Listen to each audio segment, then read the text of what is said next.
The ship was cold.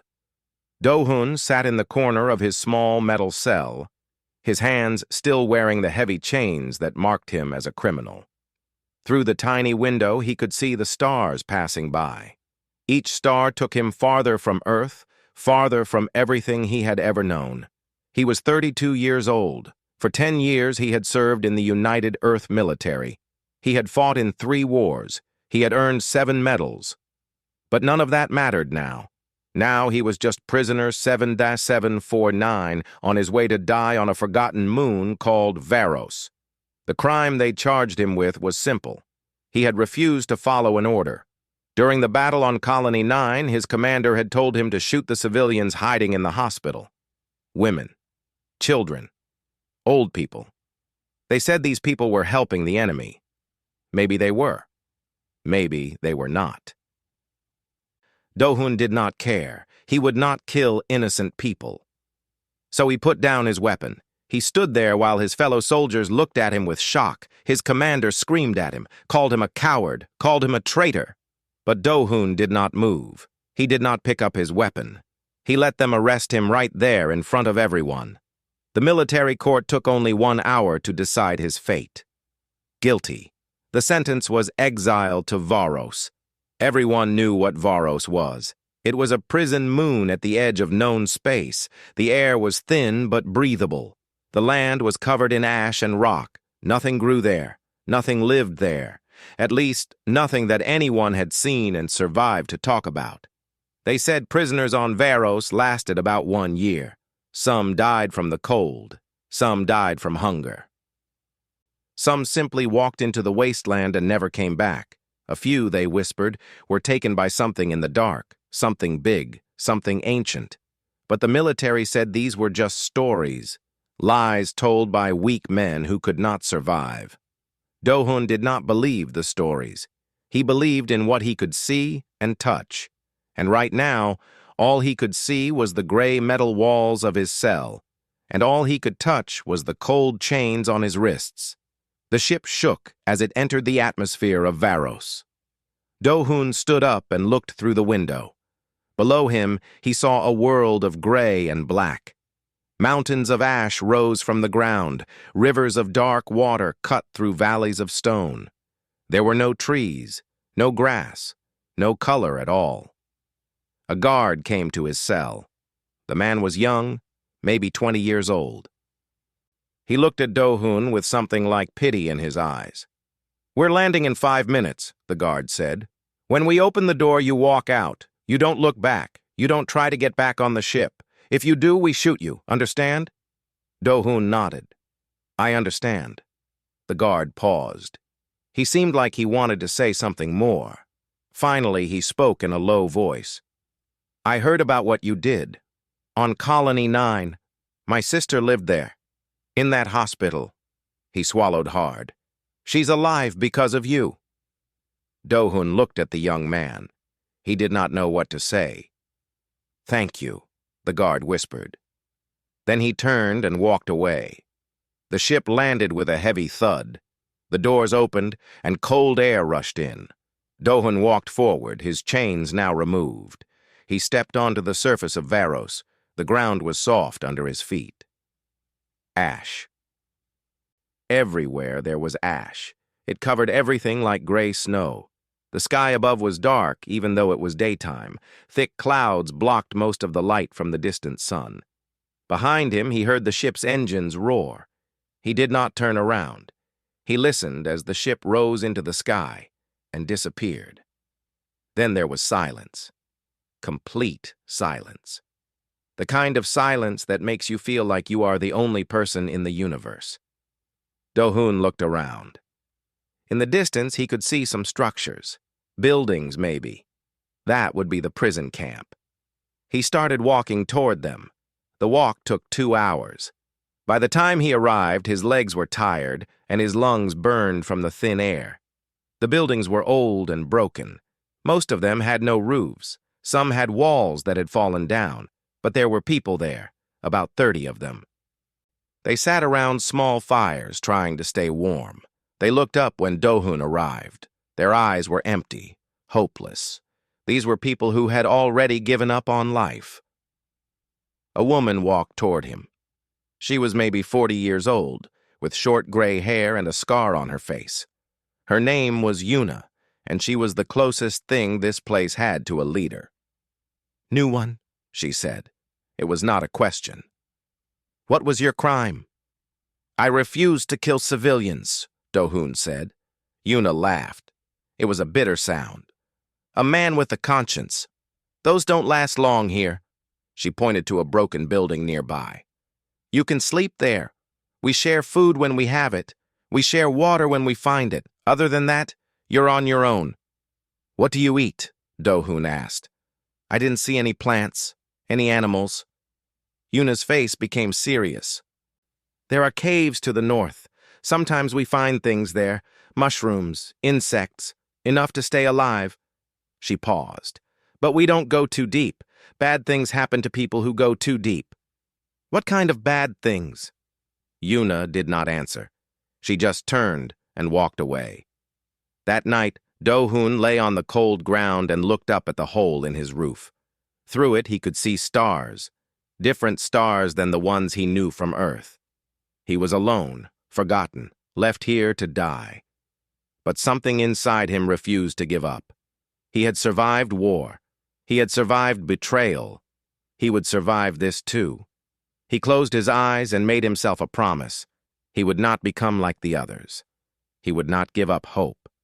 He would find a way to live. He did not know it yet, but his life was about to change in ways he could never imagine. Deep below the surface of Varos, ancient eyes had already noticed his arrival. Something very old and very powerful had been waiting for him, waiting for centuries, waiting for the one human who would choose mercy over murder. The dragons of Varos had found their king. 3 months passed on Varos. Do-hoon had learned to survive. He learned where to find water. He learned which caves had the best mushrooms.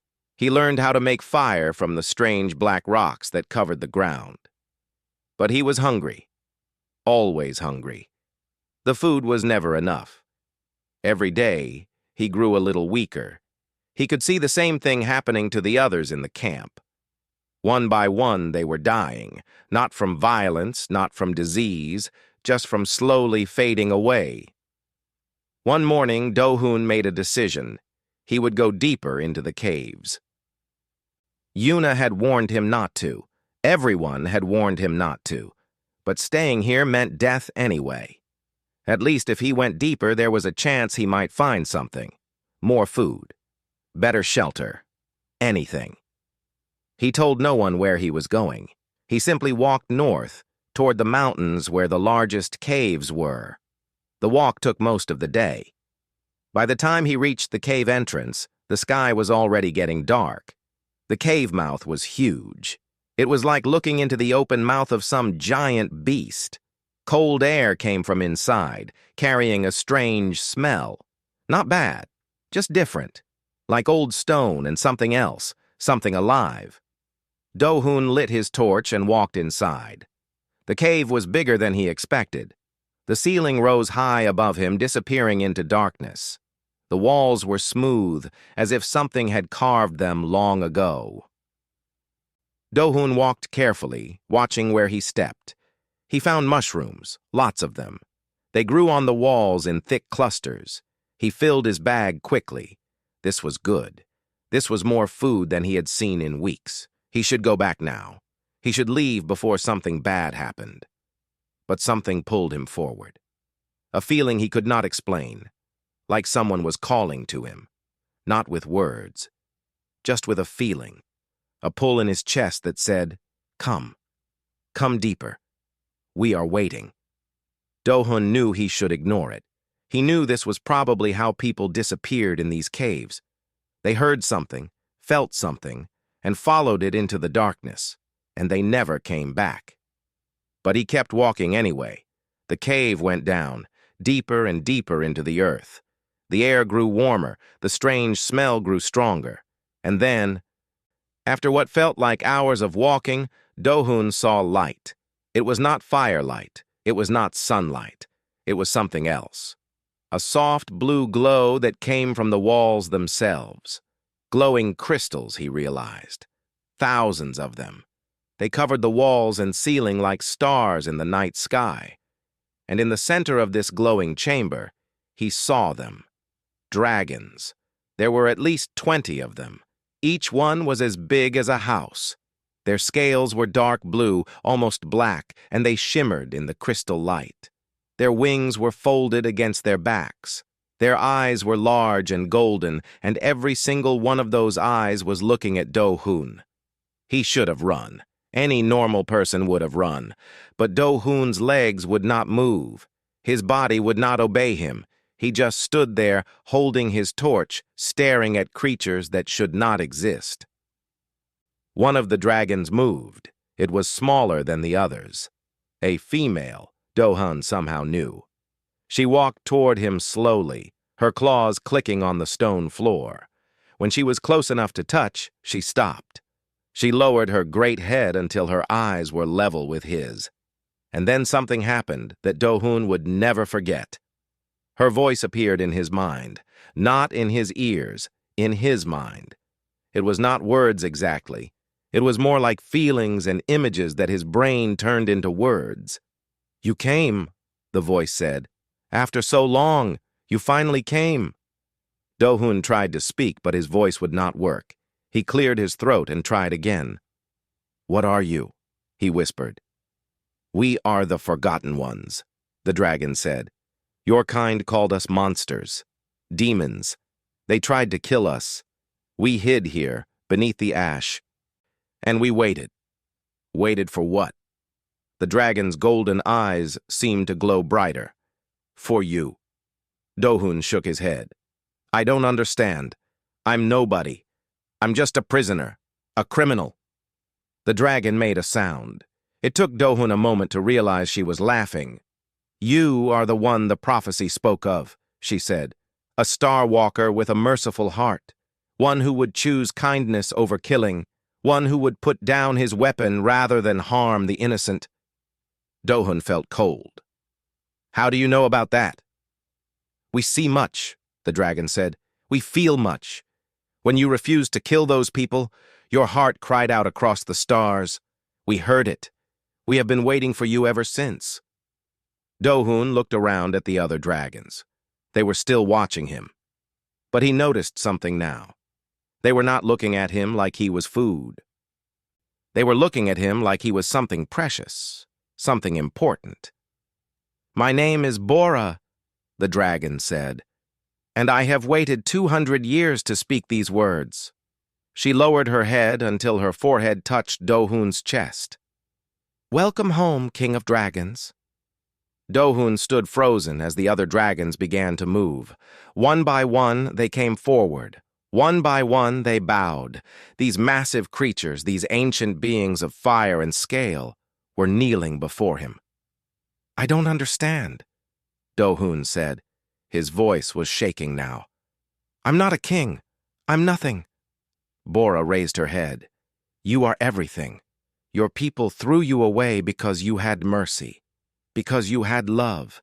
They saw these things as weakness." Her eyes burned with ancient wisdom. "But we know the truth. Mercy is the greatest strength, and only the truly strong can show it." Do-Hun felt tears on his face. He did not know when he had started crying. "What do you want from me?" he asked. "Lead us," Bora said. "Our people are dying. This moon is dying. We need someone to show us the way, someone who can speak to humans, someone who can make peace between our kinds." "And if I can't?" Bora's great wings spread open. They were magnificent, beautiful, terrifying. "Then we all die here," she said. "Dragons and humans together. The prophecy says you are our only hope." She looked at him with those ancient golden eyes. "But hope is something you must choose. We will not force you. The choice is yours." Do-Hun looked at the dragons around him. He thought about the people in the camp above, the hungry, the dying, the forgotten. He thought about how both groups had been thrown away by the universe. left to die, treated like garbage. Maybe that was why he was here, not as punishment, but as purpose. He took a deep breath. "I don't know how to be a king," he said, "but I know how to survive, and I know how to protect the people I care about." He looked at Bora. "Teach me. Teach me everything." Bora's eyes lit up with joy. The other dragons made sounds of happiness. The cave filled with their voices, their calls, their celebration. And deep in his heart, Do-hun felt something he had not felt since the day he was arrested. Hope. Do-hun spent 3 days in the caves with the dragons. Bora taught him everything, the history of her people, the prophecy that had guided them for centuries, and the terrible truth about why they were here on Varos. Long ago, Bora explained, dragons lived among the stars. They flew between worlds. They were peaceful creatures who used their fire to create, not destroy. They built beautiful things. They helped other races grow. They were teachers, protectors, friends. But then humans came. Humans saw the dragons and felt fear. They did not understand creatures so powerful. They did not trust beings that could destroy cities with their breath. So humans did what humans often do when they are afraid. They attacked. The wars lasted hundreds of years. Dragons were hunted, killed. Their eggs were destroyed. Their homes were burned. One by one, the great dragon worlds fell silent. A small group escaped. They found this moon, Varos, at the edge of known space. They hid underground. They waited, and they prayed for the prophecy to come true. "The prophecy was given to us by the last elder," Bora said. They were sitting in a smaller cave now, away from the others. Before she died, she saw a vision. A human would come to us. A human who rejected violence. A human who chose mercy when everyone else chose murder. This human would be our king. He would lead us back to the stars. Do-hun shook his head. "That's a lot of pressure for one person." Bora made that laughing sound again. "Yes, but you are not alone. You have us, and soon you will have others." Others. "There is a human in your camp," Bora said. "A woman. She has a strong heart, a warrior's spirit. She would make a good partner for you."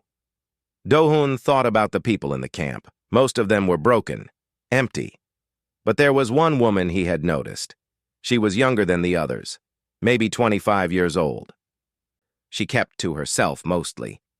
But sometimes he saw her practicing fighting moves when she thought no one was watching. Her movements were smooth and powerful.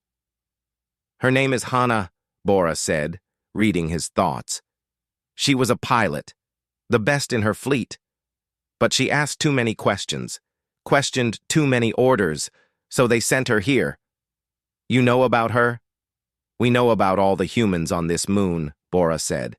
"We watch, we listen. Most of them have given up. But Hana has not. She is like you. She still has fire in her heart." Do-hun thought about this. "If I bring her here, will you trust her? Will the other dragons accept her?" Bora's golden eyes softened. "If you trust her, we will trust her. You are our king. Your judgment is our law." The words felt heavy. King, law. These were words that belonged to someone important.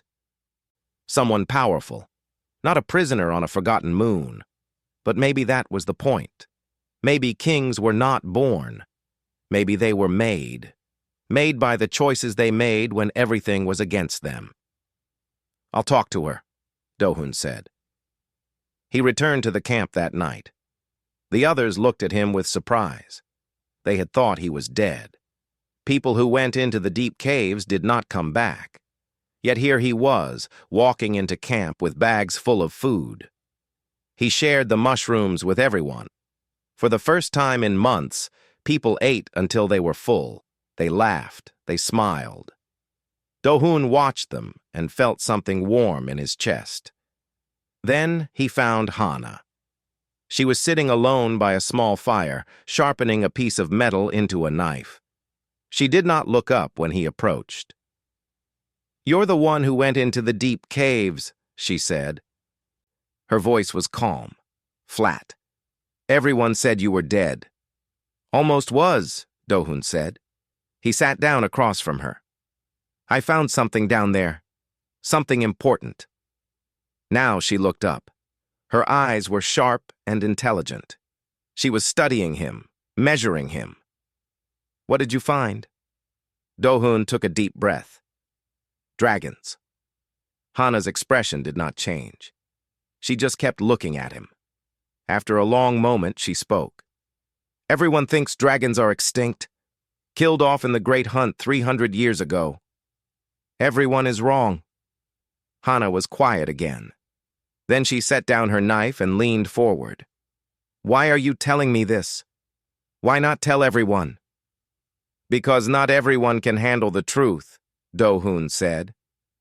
Most people here have given up. They're just waiting to die. But you're different. I've watched you. You still train. You still fight.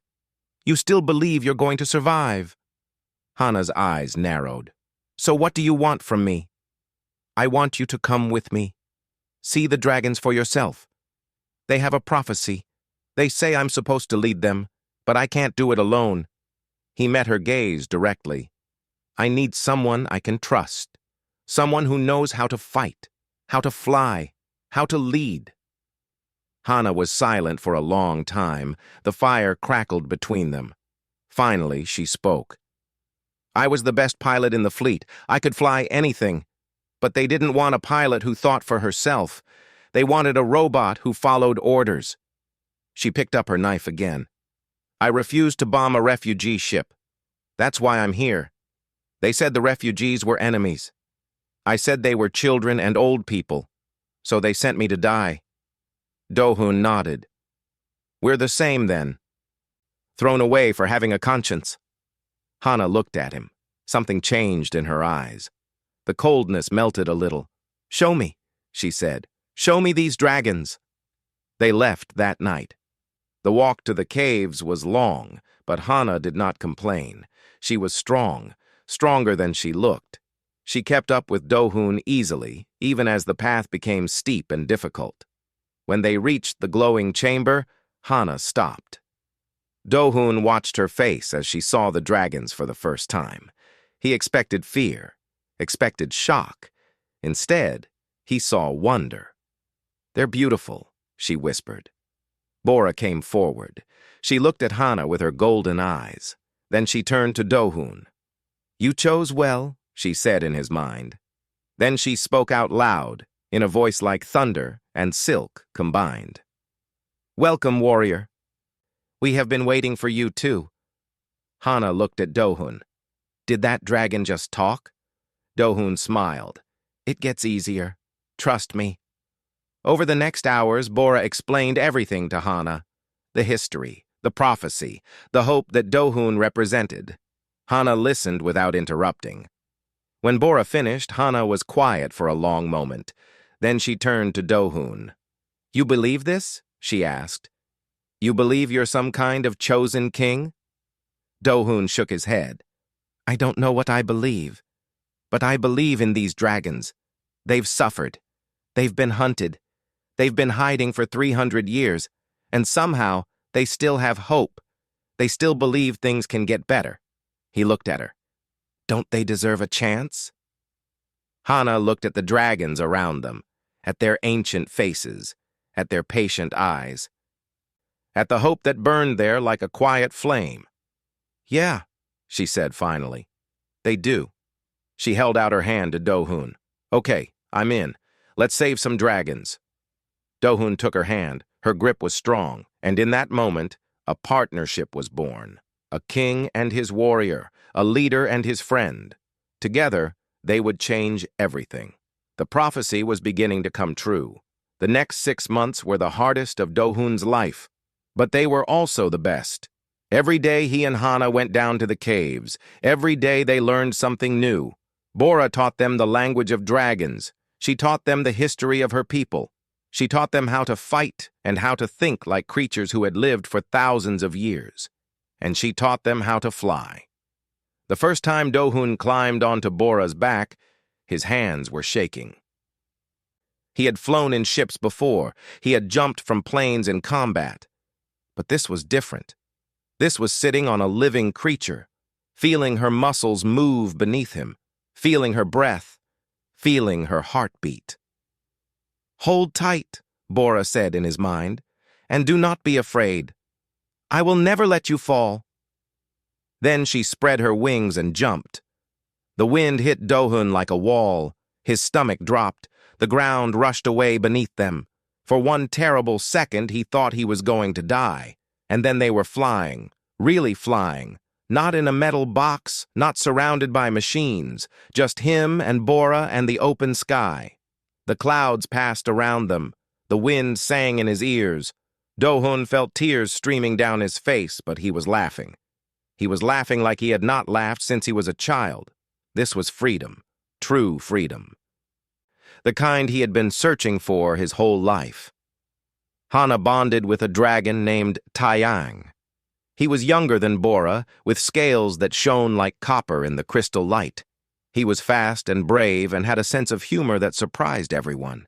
He and Hana fit together perfectly. "She reminds me of a dragon I knew long ago," Taiyang told Dohun one day. "Fierce, loyal, stubborn. These are good qualities in a warrior." Dohun smiled. "She's definitely stubborn." Hana punched his arm. "I heard that." The bond between dragon and rider was special. It was more than friendship, more than partnership. It was a connection of minds and hearts. When Dohun was sad, Bora felt it. When Bora was happy, Dohun felt it. They were two beings joined together in a way that words could not describe. But not everything was easy. The dragons were weak.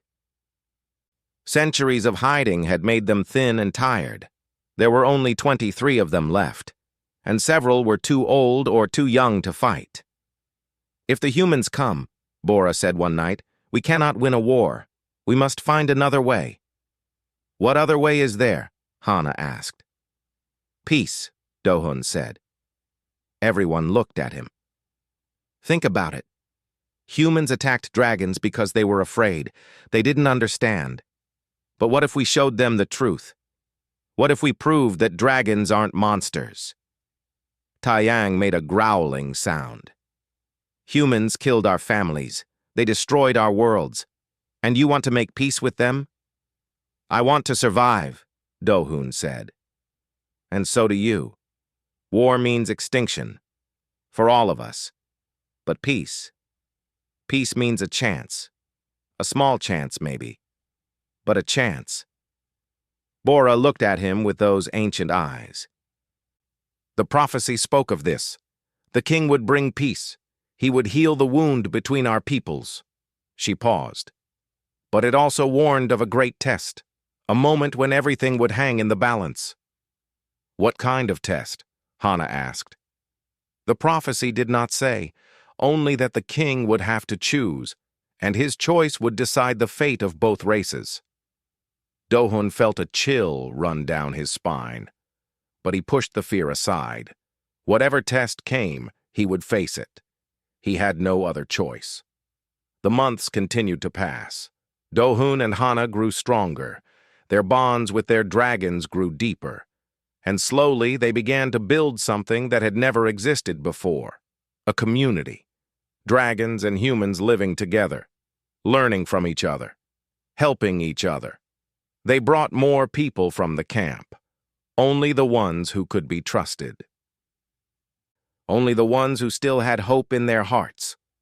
One by one, other prisoners bonded with dragons. An old man named Junho bonded with an elder dragon named Seol.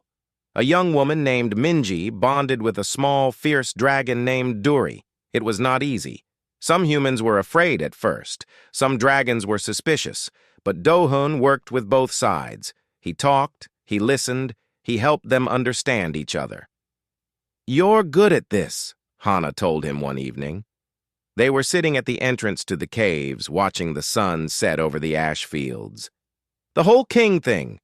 I thought you were crazy at first, but you actually know what you're doing." Dohun shook his head. "I'm making it up as I go, just like everyone else." "That's what all good leaders do," Hana said. She was quiet for a moment. Then she said, "Whatever comes next, I want you to know something. I'm glad I came with you. I'm glad I trusted you." Do-hoon looked at her. In the fading light, her face was soft, almost peaceful. "Thank you," he said, "for believing in me." She smiled. Someone had to. They sat together in comfortable silence. Behind them, they could hear the sounds of dragons and humans talking, laughing, living together.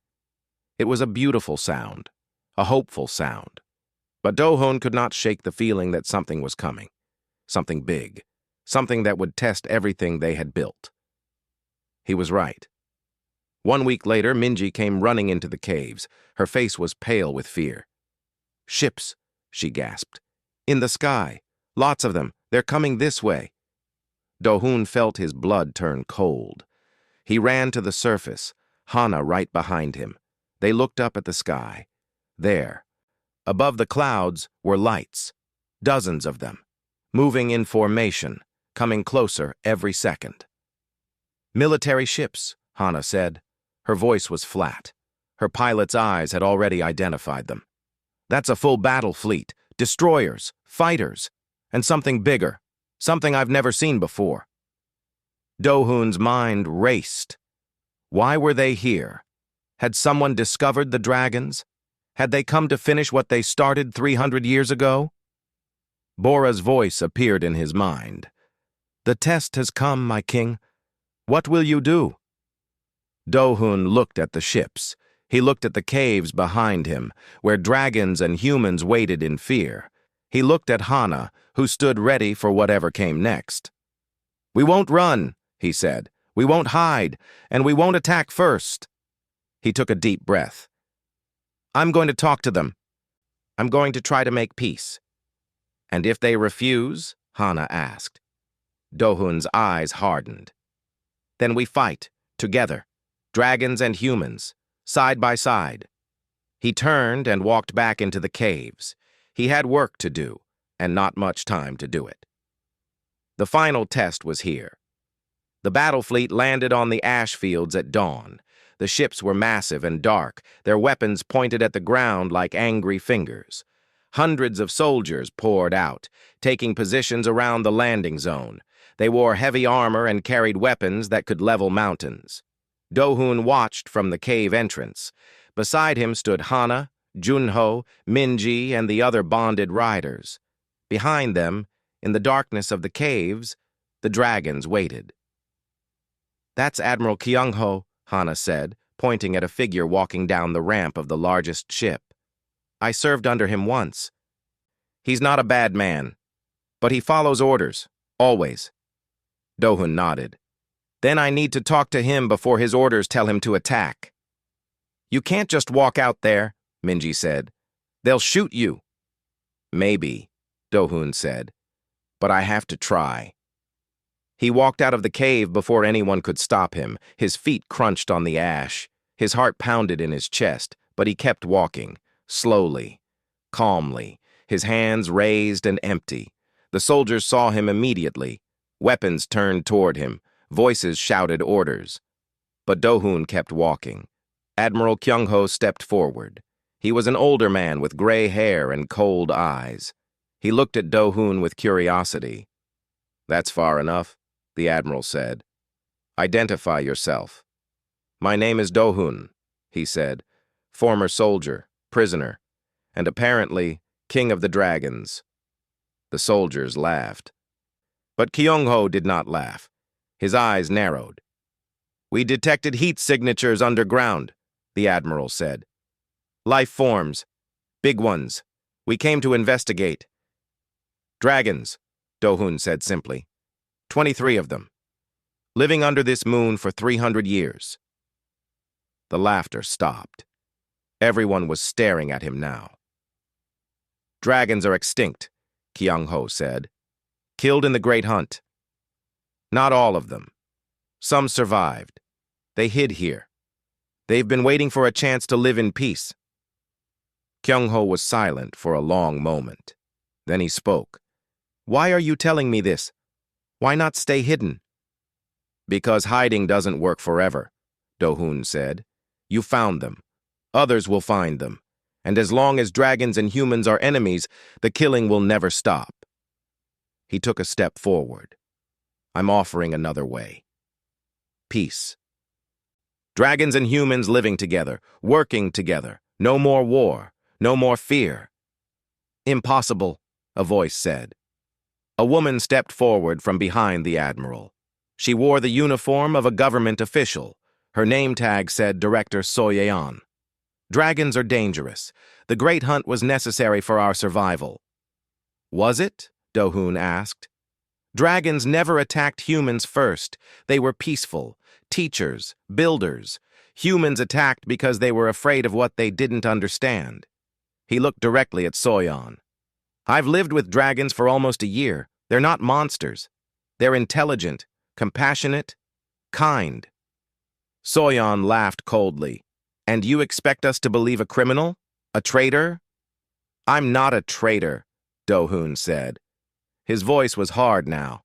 I refuse to kill innocent people. That's not betrayal. That's basic human decency. He looked around at the soldiers. How many of you have faced the same choice? How many of you have had to follow orders you knew were wrong? Silence. But Do-hun could see faces changing, doubt creeping into eyes. Enough of this, Soyeon said. She turned to Kyung-ho. Admiral, the dragons are a threat. Eliminate them. Kyung-ho hesitated. The man has asked for peace. The law requires us to consider alternatives before using force. The law doesn't apply to monsters, Soyeon snapped. Then it doesn't apply to humans either, Do-hun said. Because I've seen humans do monstrous things, and I've seen dragons show more mercy than any soldier I ever knew. Soyeon's face turned red with anger. Kill him! Kill them all! But Kyung-ho did not move. He was looking at Do-hun with something new in his eyes. Respect. Maybe. Or understanding. Wait, the admiral said. Before Soyeon could respond, a sound filled the air, a deep, powerful sound that made the ground tremble. Everyone looked up. Dragons were rising from the caves. One by one, they flew into the sky. Bora, Taeyang, Seol, Duri, all of them. They circled overhead, their wings blocking out the sun.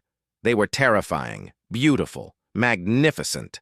The soldiers raised their weapons, but Kyung-ho held up his hand. Hold fire, he ordered.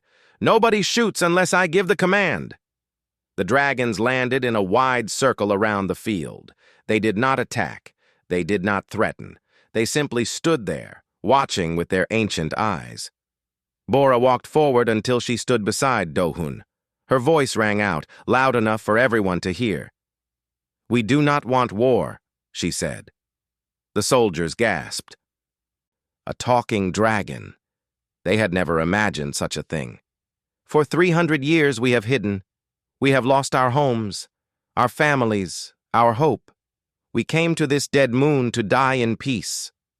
She looked at the humans around her, at their weapons, their fear, their confusion. But this human showed us another way, Bora continued. He showed us that not all humans are our enemies. Some of you have mercy. Some of you have love. Some of you would rather die than hurt the innocent. Her golden eyes found Kyung-ho. We are asking for a chance. Nothing more. A chance to prove that we can live together. The field was silent. No one moved. No one breathed. Then Kyung-ho did something unexpected. He lowered his weapon. He stepped forward. And he bowed. I am old, he said. I have fought many wars. I have followed many orders. Some I am proud of. Some I am not. He looked up at Bora. I have nothing left to prove. Nothing left to fear. If there is a chance for peace, I will take it, Soyeon screamed. You can't do this. The government will have you executed.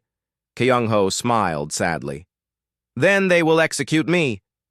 But I will die knowing I did the right thing. He turned to his soldiers. Anyone who wants to leave can leave. I will not stop you. But anyone who stays does so as a witness to something new, something better. Some soldiers left. They climbed back into their ships and flew away. But many stayed, more than Do-hoon expected. They lowered their weapons. They watched with wonder as dragons and humans began to talk, began to learn, began to trust. Soyeon was arrested by her own guards. She had tried to grab a weapon. She had tried to attack Bora. But Hana was faster. Hana was always faster. That night, humans and dragons sat together under the stars. They shared food. They shared stories. They laughed together. For the first time in 300 years, the old hate began to fade. Do-hoon sat with Bora, looking up at the sky. "Is this what the prophecy meant?" he asked. "Is this what I was supposed to do?" Bora's great head nodded slowly. "This is the beginning. There is still much work to do. Many humans will not accept peace. Many wounds will take years to heal. But you have shown what is possible. You have given both our peoples hope." Do-hoon thought about everything that had happened. The prison, the caves, the dragons, Hana, the battle that wasn't a battle. "I never wanted to be a king," he said quietly. "The best kings never do," Bora replied. "They become kings because they must, because no one else will stand up, because someone needs to show the way." She looked at him with those ancient, knowing eyes. "You were a prisoner to humans because you showed mercy. You are a king to dragons for the same reason. Mercy is not weakness, Do-hoon. It is the greatest strength of all." Do-hoon smiled. For the first time in a long time, he felt at peace. He was still a criminal to some, still a traitor to others, but to the dragons, he was something more. He was the king they had been waiting for, the one who chose love over hate, mercy over murder, peace over war.